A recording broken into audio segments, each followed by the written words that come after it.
How you folks doing this fine day? It's Gator here at the cable company, and I'm so glad you stopped in to see me today. We're going to go over the USS Alaska CB-1. This is a beautiful ship, okay? So let's get right on into it, okay? Let's don't waste any time.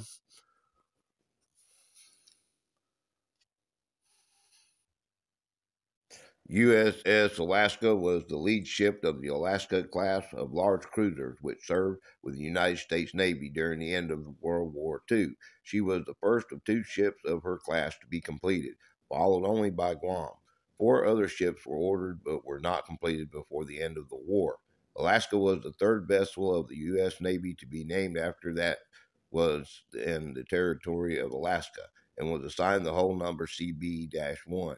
She was laid down on 17 December 1941, 10 days after the United States entered the war. Was launched in August 1943 by the New York Shipbuilding Corporation in Cayman, New Jersey, and was commissioned in June 1944. She was armed with a main battery of 9 12-inch guns and 3 triple turrets and had a top speed of 38 miles an hour.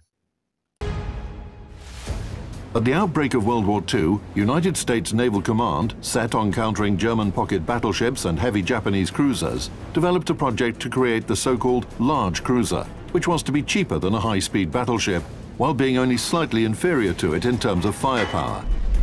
10 days after the attack on Pearl Harbor, the lead ship of the new class, USS Alaska, was laid down at a New Jersey shipyard. Having a displacement of almost 35,000 tons and carrying 9 305mm guns in 3 turrets, she was a true steel monster. However, by the time she was commissioned in the summer of 1944, this behemoth had no one to test her strength against, and the combat application of Alaska was limited to bombarding islands and repelling kamikaze attacks. Between a cruiser and a battleship, the advantages and shortcomings of both types are intertwined in Alaska to such a degree that it's very easy to miss some of her unique features at first glance, potentially causing you to miss out the unique experience that her vivid and exacting gameplay offers.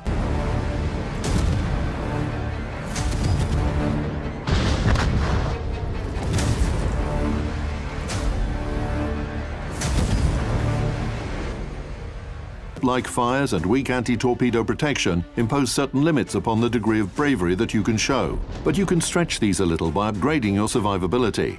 Alaska is a team player that can assume the role of squadron leader. The anti-aircraft armament that this cruiser carries will allow Allied ships to keep their composure at the sight of approaching enemy aircraft. And the defensive AA fire consumable will boost their morale further still.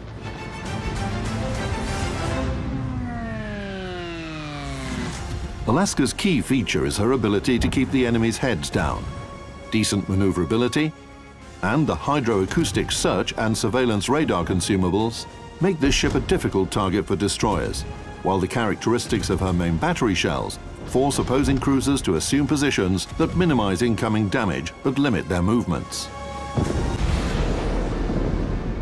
The important thing to know is this: Alaska is a unique ship, primarily conceived to destroy cruisers at an average distance of 10 to 15 kilometers. And she's really good at doing this. Plus, the increased profitability that her permanent camouflage grants in terms of credits and experience comes as a nice bonus.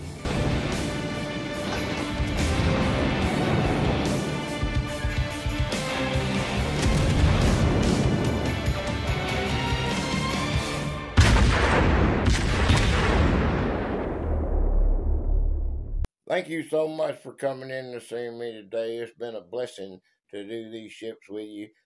Make sure you hit that like button. That's the most important thing, I believe. It helps us push us out there. So come on back and see me. Come see me Sunday if you want to. We're going to go over the Constitution 101, okay? Thank you and have a blessed day.